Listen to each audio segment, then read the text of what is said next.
உனக்கு கண்ணு தெரியலையா? இது என்னன்னு தெரியலையா? ஆமா, இவன் யாரு?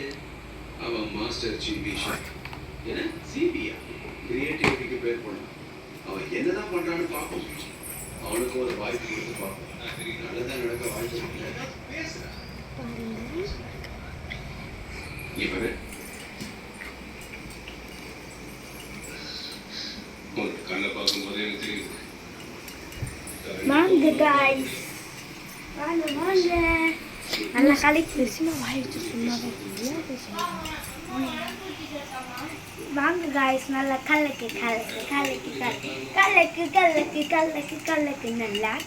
நல்லா நல்லா பாருங்க பாருங்க நல்லா பாருங்க. நல்லா ரெட் கலரில் நல்லா சூப்பராக மங்களகரமாக ரெட் கலரில் ஆரம்பித்தோம்.